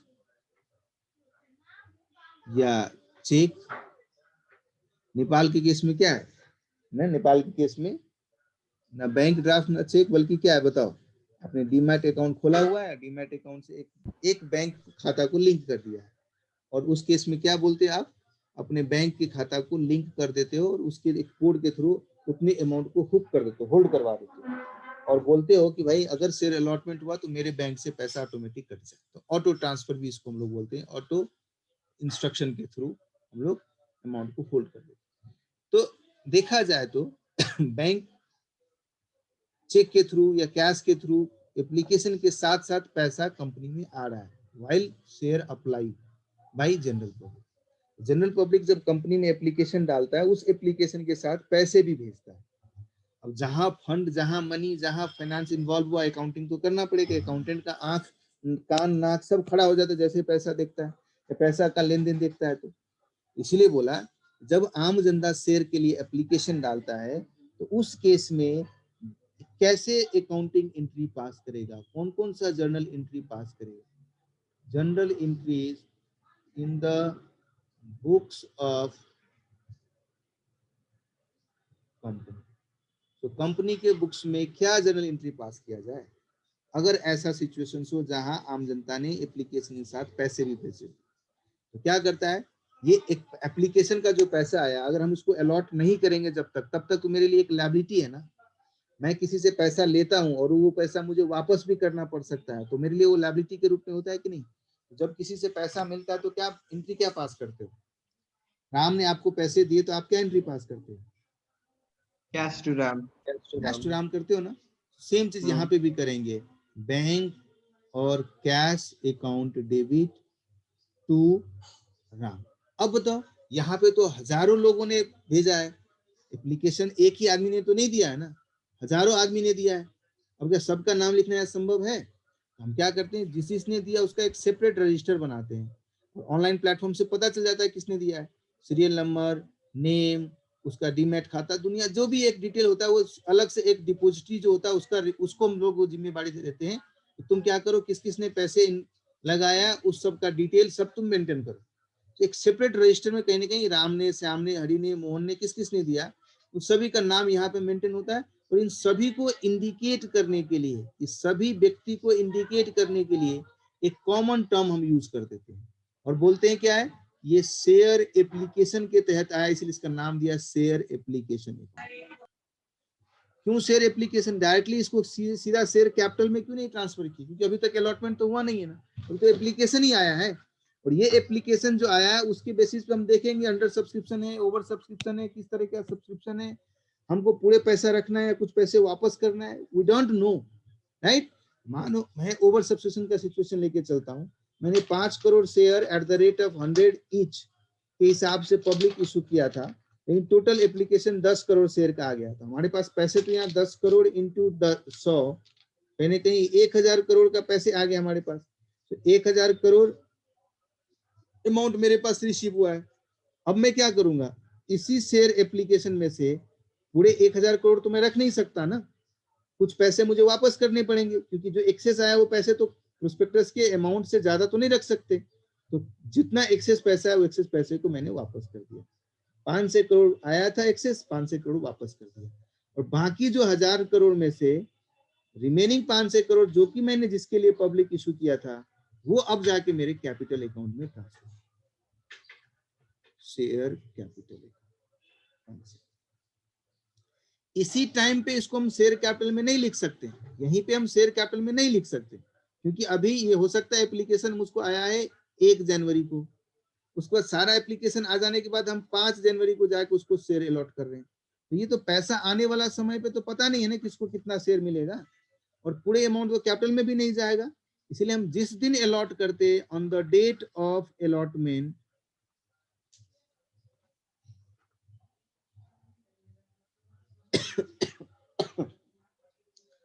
हम जितना शेयर कैपिटल के लिए पैसे ट्रांसफर करते हैं उसको शेयर कैपिटल अकाउंट में रख देते हैं, बाकी पैसा हाथ के हाथ वापस करना। क्लियर है, क्लियर है यहाँ तक? यस सर। सर हाँ, यो कम्पनीले पैसा कति सम्म होल्ड गर्न सक्छ सर, जस्तो मन्थको बेसिसमा हुन्छ कि डेजको बेसिसमा हुन्छ? डेजको बेसिसमा। नर्मली हाम्रो सब्सक्रिप्सन प्रोस्पेक्टस त्यसमा लेखेको हुन्छ, हामी पब्लिक इस्यु कहिले ओपन गर्ने, तो कति दिनको विन्डो दिने जसमा चाहिँ शेयर होल्डरहरूले अप्लाई गरोस्, प्रोस्पेक्टिभ शेयर होल्डरले, पब्लिकले चाहिँ अप्लाई गरोस्, त्यसपछि इस्यु क्लोज हुन्छ, त्यसको यति दिनभित्रमा अलॉट गर्नु, सब पुरा स्किमै लेख्नुपर्छ कि प्रोस्पेक्टसमा। त्यही त मैले तपाईहरुलाई भने कि स्किम किन पढ्दैनौ, त्यही त कहिलेकाहीँ धेरै पैसा होल्ड गरिदिन्छ सर, म त इन्ट्रेस्ट कमाउनु लाग्यो क्या त्यही गरेर।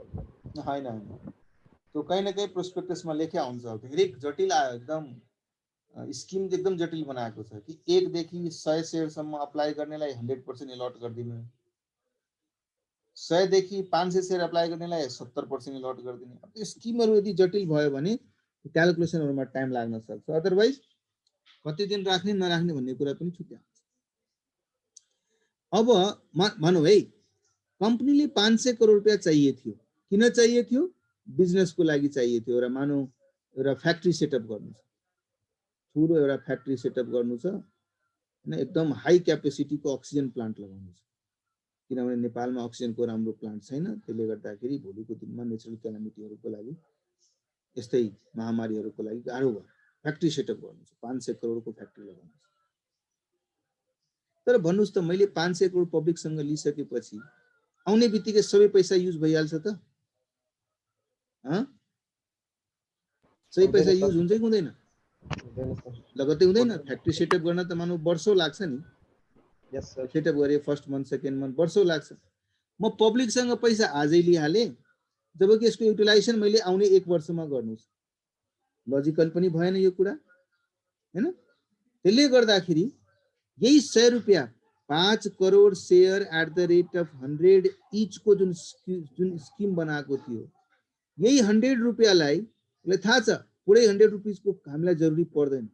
यसको मल्टिपल इन्स्टलमेन्टमा पनि पैसा माग्ने चलन हुन सक्छ। के हुन सक्छ? भाइ तिमी 100 करोड मध्ये तिमीलाई के गर, मलाई 100 रुपैयाँ मध्ये एप्लिकेसन सँगसँगै 20 रुपैयाँ पठाऊ, अनि त्यसपछि अलटमेन्ट भइसकेको बेलामा फेरि म तिमीसँग पैसा मागौँला 30 रुपैयाँ, 2 महिनापछि फेरि मागौँला 30 रुपैयाँ, र 4 महिना 5 महिनापछि फेरि 20 रुपैयाँ मागौँला। तिमीले पाएको शेयरको अल्टिमेटली 100 रुपैयाँ नै दिनु छ, तर मलाई 100 रुपैयाँ तिमी इन्स्टलमेन्टमा दिनु। हुन त प्र्याक्टिकली आजको डेटमा पब्लिकसँग यति पैसा छ कि उसले सबै 100 रुपीज एकैचोटि दिन पनि तयार छ। जेनरली आइपिओमा पब्लिकले पनि 100 रुपीज नै माग्ने गरेको छ, जो कि पब्लिकले दिने पनि गरेको छ। त्यो त नेपालको केसमा मात्रै हो नि सर? हैन, बाहिर पनि आजकल आइपिओ आउँदाखेरि पुरै एमाउन्ट सँगै आइरहेछ। हुन त अब डिफ्रेन्ट पर्सपेक्टिभबाट पैसा माग्ने गर्छ। कारण छ अब नेपालमा प्राय ब्याङ्किङ संस्थाहरूले, बैंक र फाइनान्शियल इन्स्टिट्युसनहरूले आइपिओ ल्याइरहेछ प्राय है। अब त ट्रेडिङ इन्टिटीहरू पनि आउन थाल्यो। तिनीहरूलाई त पैसा आउने बित्तिकै त्यो पैसा चाहियो नि इकोसिस्टममा, अनि त्यसपछि उसले लेन्डिङ गर्छ, उसले अरूहरूलाई लोन दिन्छ। उसको लागि त यसरी डिफ्रेन्ट टाइममा गएर युज हुने कुरै आएन। उसले जति चाँडो आयो त्यति पैसा उसले चलाउन सक्छ। तर तपाईलाई थाहा छ कि छैन, निफ्राले पैसा लियो, अहिले निफ्रा लिएको पैसा अहिले निफ्राको खातामै बसेको छ, उसले अहिलेसम्म लोन दिन सकेको छैन। सोच्नुस् निफ्रासँग कस्तो समस्या आइरहेछ। निफ्रासँग आइसकेको पैसा अहिलेसम्म उसले लोनमा अप्लाई गर्न सकेको छैन। गाह्रो त भयो नि निफ्राको पोइन्ट अफ भ्यू हेर्नुहुन्छ भने है। 1 मिनेट है। हेलो,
सो निफ्रा के केस मैले तपाईँलाई भने नि फन्डको युटिलाइज भइरहेको छ, त्यतिकै आइडल राखेको छ। निफ्राले हामीलाई लोन दिनको लागि हामीसँग कुनै कुरा गरिरहेको छ, उसको पैसा तिरेको रहेछ।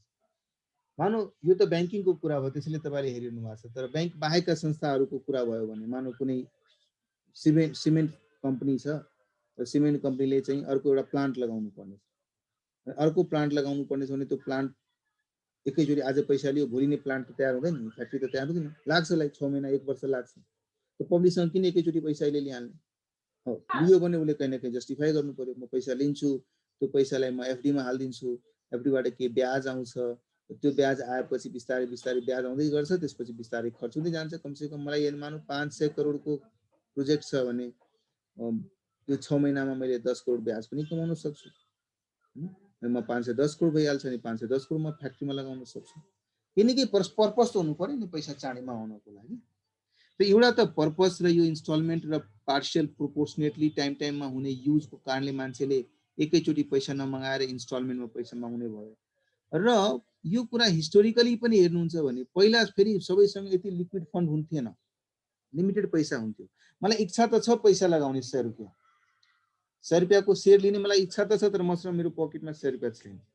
तर उसले मलाई 4 टुक्रामा भनिदियो भने म लिन सक्छु। म आज 20 रुपैयाँ दिन्छु, 1 महिनापछि 30 दिनु पर्यो, अर्को 1 महिनामा 30 दिनु पर्यो भने म सायद गरिब से गरिब व्यक्ति पनि सोच्न सक्छ म यो शेयरमा पैसा लगाऊँ है। त्यसले गर्दाखेरि पनि कम्पनीलाई पनि पैसा आजै तत्कालै चाहिएको छैन, डिफ्रेन्ट टाइम फ्रेममा चाहिएको छ।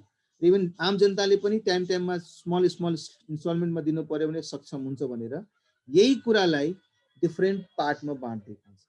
भन्यो कि भाइ तिमी एप्लिकेसन फाइल गर्दाखेरि तिमी 20 रुपैयाँ पठाउनु, त्यसपछि जब म अलटमेन्ट गर्छु त्यो अलटमेन्टको बेलामा म तिमीसँग पैसा माग्छु, त्यो बेला तिमीलाई 30 रुपैयाँ दिनु। त्यसको 2 महिना या 1 महिनापछि फेरि म फेरि अर्को पैसा माग्छु, फर्स्ट कल गर्छु तिमीलाई, त्यो बेलामा फेरि पैसा दिनु, त्यसपछि अर्को कल गर्छु, त्यस बेला म पैसा दिनु। अब 4 वटा मात्रै छ भने यो सेकेन्ड कल नै फाइनल कलको रूपमा रहन्छ। त्यो बेलामा पैसा मागिन्छ, त्यस बेलामा उसले पैसा दिनुपर्छ। एकाउन्टिङ कसरी गर्ने त्यही हिसाबले गर्ने जुन अहिलेसम्म भइरहेको छ है। एकाउन्टिङ कसरी गर्ने त्यही हिसाबले गर्ने। एप्लिकेसनको केसमा पहिला पैसा आयो, मनी फर्स्टमा रिसिभ भयो,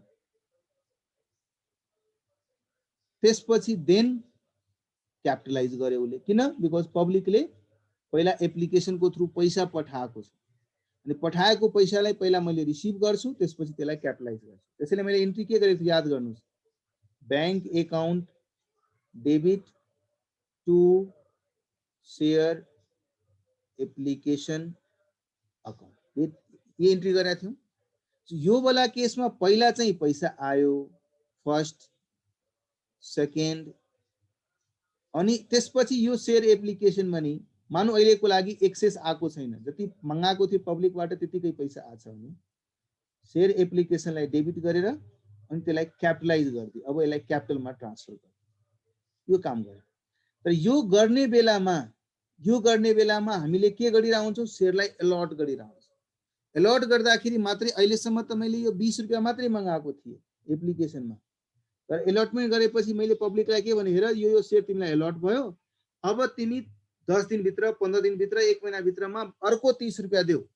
सो अलटमेन्ट गर्न साथसाथ उसले एउटा अर्को अब सेकेन्ड स्टेज आउँछ अलटमेन्टको, र यो अलटमेन्टमा उसले के गर्छ, पहिला एप्लिकेसनको बेलामा पैसा पहिला रिसिभ भयो, त्यसपछि क्यापिटलाइज भयो भने यस बेलामा पहिला डिमान्ड गर्छ पैसा, अनि त्यसपछि रिसिभ गर्छ पैसा। डिमान्ड गर्दाखेरि यसले कुनै व्यक्तिसँग पैसा मैले डिमान्ड गर्छु भने त्यो पैसालाई डेबिट गर्छु, भाइ तिमी मलाई पैसा they, share allotment account debit, मलाई पैसा दे भनेर मैले डिमान्ड गरेँ, र सँगसँगै भने यो तिम्रै पैसा हो, तिम्रो क्यापिटल एकाउन्टलाई मैले क्रेडिट गरिदिन्छु। तिम्रै पैसा हो, तिम्रो पैसालाई मैले 30 रुपैयाँलाई क्रेडिट गरिदिन्छु। र यसको अगेन्स्ट त्यसपछि आम जनताले जसले शेयर अलट भएको हुन्छ तिनीहरूले पैसा पठाउँछ, र पैसा पठाउँदाखेरि bank account debit to share allotment account.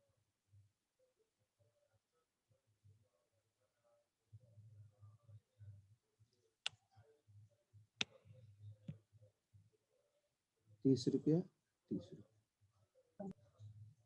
So मात्रै अन्तर के हेर्नुभयो, एप्लिकेसनको बेलामा पहिला पैसा आयो त्यसपछि क्यापिटलाइज भयो भने अलटमेन्टको बेलामा सब्सिक्वेन्ट बेलामा, किनभने त्यो बेलामा थाहा भइसकेको छ कुन व्यक्तिलाई शेयर दिएको छु, को शेयर सब होल्डर छ, त्यो कम्पनीसँग कनेक्ट भइसक्यो, जुडिसक्यो। यो बेलासम्म आम जनता थियो शेयर होल्डर बनेको थिएन, शेयर होल्डरको रूपमा उसको पहिनी चिन्हित भएको थिएन। त्यो व्यक्ति नै शेयर होल्डर हो भनेर टुङ्ग्याएको थिएन। त्यसैले पहिला पैसा मगाउने, पछि त्यसलाई शेयर होल्डरको रूपमा ट्रान्सफर गर्ने। अब त थाहा भइसकेको छ नि यही शेयर होल्डरहरू छ र यिनीहरूसँगै मैले पैसा लिनुपर्ने छ। हेन्स पहिला पैसा माग्ने बेलामै शेयर क्यापिटल मैले बढाइदिएँ। त्यसको अगेन्स्ट जब पैसा आउने बेलामा bank account to share capital scheme हेर्नुहुन्छ भने bank to share application to capital, जबकि यहाँ यो वाला नेचरको एन्ट्री पहिला भइरहेछ, पैसा आउने काम पछि भइरहेछ। यो वाला नेचरको एन्ट्री पछि भइरहेछ। त्यसरी नै फर्स्ट कल माग्ने कुरा भयो, फेरि यही काम गर्छ उसले, फर्स्ट कल माग्छ, फेरि वही काम गरेगा। शेयर फर्स्ट कल एकाउन्ट थाहा होस् नि मैले यो पैसा मागेको छु भनेर, debit to share capital account, अर्को 30 रुपियाँ मैले मागेँ अनि त्यसपछि पैसा आयो। Bank account debit to share first call account.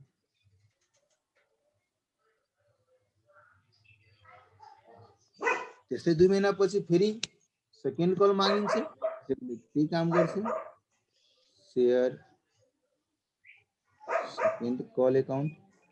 ये भाई कुत्ते को भी रख के पढ़ा रहे हो क्या? अब मैं कुत्ता बोलूंगा तो उसको बुरा लगेगा किसी को, मतलब उसका जो भी नाम तुमने रखा हो उसका भी फीस जमा करना पड़ेगा ये उसी को। Bank account debit to share second call account. मात्र मैले रिलेट गर्न खोजिरहेको छु। हेर्नुस् है, एकैचोटी 100 का 100 रुपीज आइदिएको भए हामीले यहाँ गरेका थियौं नि एंट्री, एक बार में खत्म हो गया। पूरा 100 रुपया आया, 100 रुपया आया और पूरे 100 रुपया मैंने कैपिटल कर दिया, बात ही खत्म।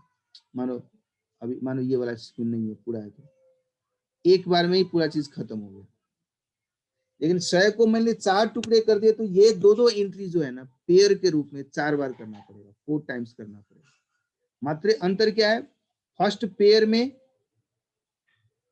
हम लोग पहले बैंक रिसीव करेंगे फिर कैपिटलाइज करेंगे, बाकी में हर बार डिमांड करते समय कैपिटलाइज होगा और फिर बैंक से रिसीव होगा सेकेंड थर्ड फोर्थ पेयर्स में। क्लियर से यहाँसम्म? उसले गाह्रो छ भने मलाई रोक्नुस् है। क्लियर छ नि यो? श्याम क्लियर है? हाँ सर क्लियर है। ओके, यहाँ हौडी बतास चल रहा है सर। मजा आ रहा है ना? तो अच्छी बात है ना। आम गिर गिर के तुम्हारे पैर से आएगा तुम्हारे घर के छत पे सीधा, तोड़ने भी जाना नहीं पड़ेगा। हैं? बताओ। जोर से पानी भी पड़ रहा है। अच्छा मौसम। आम लुट्ने चल जाए भाई। ला, यो कन्सेप्ट क्लियर भयो नि? सो कहीं ना कहीं इन्स्टलमेन्ट्स में पैसा ल्याउँदाखेरि त्यसको अकाउन्टिङ कसरी गर्ने, एट वन्स एकैचोटी पैसा आयो भने त्यसको अकाउन्टिङ कसरी गर्ने, यो कुरा सिक। अब कुरा आउँछ मेरो शेयर जसको फेस भ्याल्यु 100 रुपैयाँ छ, तर मलाई थाहा छ मेरो कम्पनीको वर्थ जुन छ नि, कम्पनीको जुन भ्यालु छ नि, कम्पनीलाई मान्छेले रुचाउने कुरा जुन गरेको छ नि, सो त्यो एकदम हाई गुडविल भएको कम्पनी छ, एकदम भ्यालु, ब्रान्ड भ्यालु। यो शेयरको फेस भ्यालु जहिले नै 100 र डिबेन्चरको 1000 नै किन हुन्छ? अरे त्यो जरुरी छैन 1000, किन लोन लिने भने पनि एउटा साइजेबल अमाउन्टको राख्नु पर्छ, त्यसै गरी त्यसको टिकट साइज चाहिँ 1000 राख्छन्। 10,000 पनि गर्न सक्छ, 1 लाख पनि गर्न सक्छ, कुनै हार्ड एन्ड फास्ट रुल छैन। 1000 गर्यो या 100 गर्यो पनि सानो सानो टुक्रामा पनि मान्छेले एप्लाई गर्न सक्छ। मानौ 1000 गरिदियो र मिनिमम 10 वटा शेयर एप्लाई गर्नु पर्यो भने त मान्छेसँग कमसे कम 10,000 हुनु पर्छ, र 100 गर्यो र मिनिमम 10 वटा गर्यो भने त 1000 हुने मान्छेले पनि एप्लाई गर्न पाए नि। त मैले चाहिँ मेरो यो शेयर होल्डिङ कति पब्लिकमा जाओस्, धेरै जना मलाई चाहिएको छ कि कम जना चाहिएको छ, शेयर होल्डर का संख्या ज्यादा बढ़ाना है कम बढ़ाना है, उस डिसीजंस के थ्रू ये लोग फेस वैल्यू भी डिसाइड करता है और मिनिमम नंबर ऑफ शेयर कितना अप्लाई करना उसको डिसाइड करता है। मुझे 5 करोड़ चाहिए और एक व्यक्ति कम से कम 10 लाख रुपया लगाए तो 50% आने से मेरा 5 करोड़ मिल जाएगा। लेकिन वहीं पे मैं एक आदमी को कम से कम 10,000 लगाने के लिए बोलूंगा तो नंबर ऑफ पर्सन ज्यादा भी हो सकता है कि नहीं? तो इस वजह से हमको ज्यादा पर्सन रखना है अपने पूरे ग्रुप में, कम पर्सन रखना है, ज्यादा शेयर होल्डर बनाना है, कम शेयर होल्डर बनाना है। उस स्कीम के तहत ये लोग डिसाइड करता है। बट चलन चल्ती में नॉर्मली नेपाल में पहले पनि 100 नै बढी तपाईँ है। क्लियर छ सर आउट अफ कन्ट्रीमा पनि 100 नै हुन्छ बढी। बाहिर पनि सजिलो हुन्छ कि शेयरहरूको 100 रुपैयाँ आजको डेटमा केही कुनै समयमा 1 रुपैयाँको शेयर इस्यु, 2 रुपैयाँको शेयर इस्यु हुन्छ, 10 रुपैयाँको शेयर हुन्छ। अहिले पनि तपाईले सोल्टी होटलको हेर्नु त फेस भ्यालु कति छ, चेक करो तो 100 रुपया है? नहीं है, उसका ज्यादा होगा। फेस वैल्यू बोल रहा हूँ, ज्यादा नहीं बोल रहा हूँ, फेस वैल्यू कति छ सोल्टी होटल को फेस वैल्यू? 100 नै हुन्छ होला सर, कति पहिले निस्केको हुन्छ होला, बड़ा आगे तुम हुन्छ होला आदमी हैं, देखता तो है नहीं हुन्छ होला कति हुन्छ सर? 10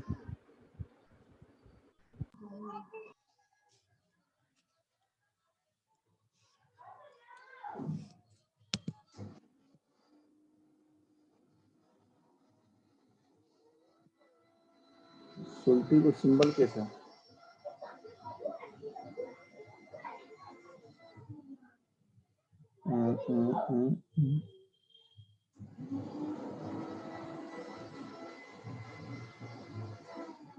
सर 10 रुपीज भनेछ सर, यानी डबल ई छ। 10 रुपया छ नि? सिंबल कैसे है इसको? सिंबल हजुर सिंबल कैसे? Stock symbol SHL। SHL।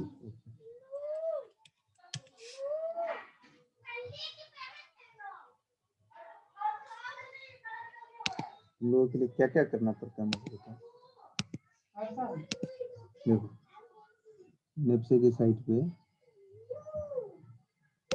10 रुपये है कि नहीं? नेपाल के कंपनीज एक्ट में बोला है शेयर कम से कम 100 रुपये का होना चाहिए, लेकिन नया वाला कंपनीज एक्ट में उससे पहले जो शेयर्स इशू हो गए थे उन शेयर्स के केस में वो कन्वर्जन का जरूरत नहीं पड़ा था।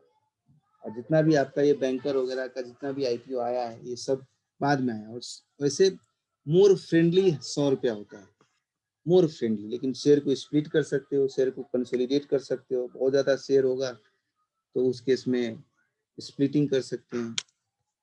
न्यू वेबसाइट को बना दिया बीटा वर्जन।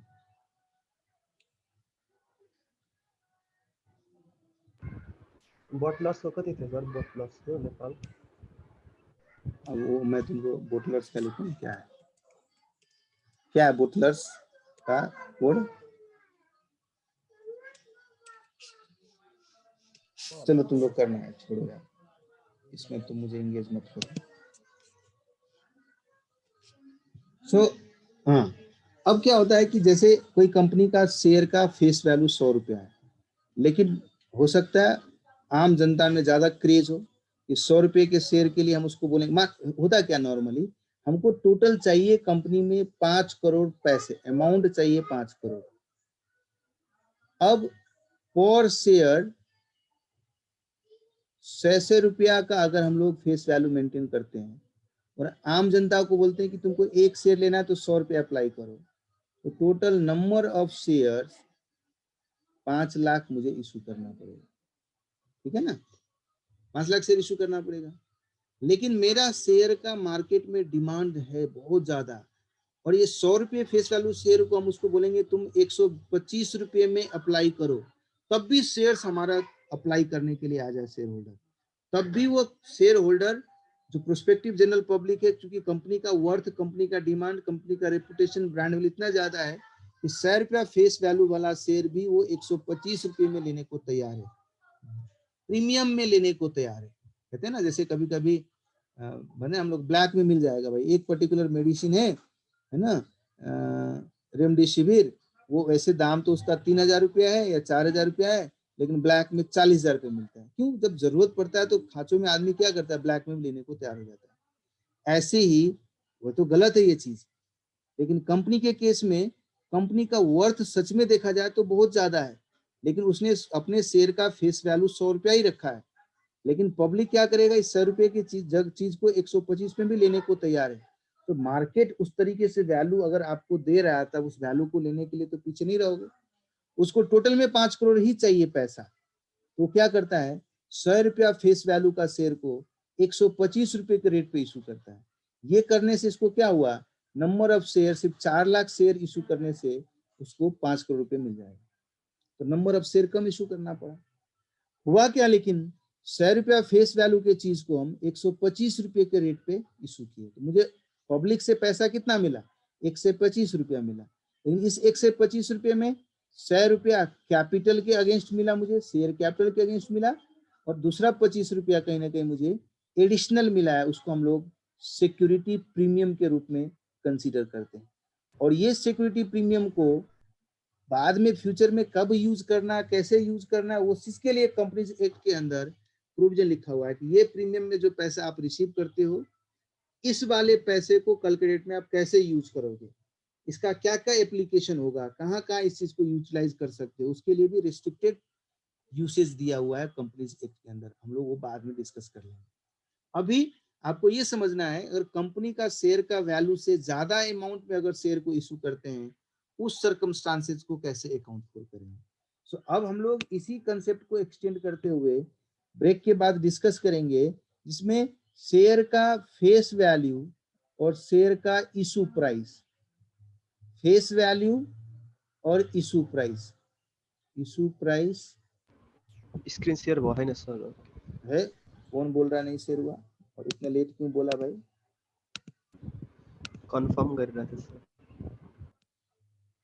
मैले यहाँ भनिरहेको थिएँ, हेर्नुहोस् 5 करोड रुपया पैसा चाहिए हो, 100 रुपया को शेयर छ, 100 रुपये में इशू गर्छु भने 5 लाख शेयर, 5 लाख किता मैले इशू गर्नुपर्छ। तर यो 100 रुपया को शेयर मेरो डिमान्ड यति बढी छ भने म प्रिमियममा इशू गर्न चाहन्छु भने, 125 रुपया को दरले इशू गर्न चाहन्छु भने मैले 4 लाख शेयर मात्रै इशू गरेपछि 5 करोड रुपया जुटाउन सकिन्छ। त्यो केसमा पाएको 125 मध्ये 100 रुपया क्यापिटलको बापत पाउँछु भने 25 रुपया प्रिमियमको बापत पाउँछु है। सो हामीले त्यस्तो सिचुएसनलाई आउने दिनमा डिस्कस गर्नु छ, आउने बेलामा डिस्कस गर्छौं कि शेयरको फेस भ्यालु र इशू प्राइसको बीचमा हामी कम्पेयर गर्छौं। यो कम्पेरिजनबाट हामी थाहा पाउँछौं यदि शेयरको फेस भ्यालु र इशू प्राइस बराबर छ भने 100 रुपया फेस वैल्यू है और 100 रुपया में भी शेयर को इशू कर रहे हैं, इसे कहते हैं issuance of share at par. Par भनेको इक्वल टू फेस वैल्यू, जे फेस वैल्यू छ त्यही भए मैले शेयरलाई इशू गरिरहेको छु। तर सिचुएसन यस्तो पनि हुन सक्छ फेस वैल्यू भन्दा इशू प्राइस बढी छ।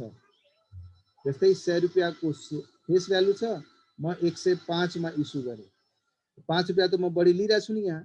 त्यस्तो सिचुएसनहरुलाई हामी भन्छौं इशुएन्स अफ शेयर एट प्रिमियम। र हामीले यसको अकाउन्टिङ कसरी गर्ने,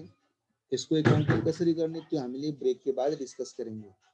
अर्को सिचुएसन पनि हुन सक्छ फेस भ्यालु 100 रुपीज छ तर मार्केटमा त्यति डिमान्ड छैन यो शेयरको, या मार्केटमा त्यो रेपुटेसन छैन, आम जनताले 100 को 100 मा पनि किन्न तयार छैन भने पब्लिकलाई अलि एट्र्याक्ट गर्नलाई सस्तो गरेर इशू गरिदिन्छ।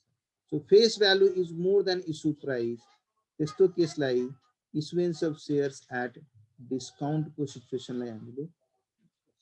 सो हामीले अब आउने बेलामा यी सबै परिस्थितिमा एकाउन्टिङ कसरी गर्ने भन्ने कुराहरू सिक्नेछौँ। क्लियर छ? क्लियर है भाइ, यहाँ तक सबको? यस सर। दुईटा पार्ट हामीले डिस्कस गर्यौं, इशुएन्स एट वन्स हुन्छ कि इन्स्टलमेन्टमा हुन्छ, अर्को इशू प्राइस के रहन्छ, पार रहन्छ कि प्रिमियम रहन्छ कि डिस्काउन्ट रहन्छ। यो कम्बिनेसनलाई हामीले रिलेट गरेर अब आउने बेलामा केही क्वेशन्सहरू गर्नेछ। अर्को कुरा, यदि एट वन्स भइरहेछ भने उसले पारमा गरोस् प्रिमियममा गरोस् जे पैसा छ एकैचोटि रिसिभ गर्छ, तर इन्स्टलमेन्टमा गरिरहेछ र प्रिमियम पनि लिइरहेछ भने यो एक्स्ट्रा 5 रुपैयाँ कुन बेला लिन्छ, एलोङ विथ एप्लिकेसन लिन्छ कि at the time of allotment लिन्छ कि at the time of first call लिन्छ कि at the time of second call लिन्छ, त्यो कुरा पनि उसको प्रोस्पेक्टसमा निहित भएको हुन्छ। तीस्ता कुराहरू हामीले ब्रेक के बाद बात करेंगे। ठीक छ? ल हामी ठ्याक्कै 10 मिनट 15 मिनट पछि कनेक्ट गरौँ है। आज म तपाईहरुलाई 10:45 सम्म मात्रै पढाउँछु, त्यसै भएर तपाई फटाफट कनेक्ट गर्नुस्, 15 मिनेटमा ठ्याक्कै। सर आजको रेकर्डिङ आजै हाल्दिनु होला। आजको आजै म त्यही गर्छु, आजको आजै हाल्छु जहिले पनि। हुन्छ सर। ओके।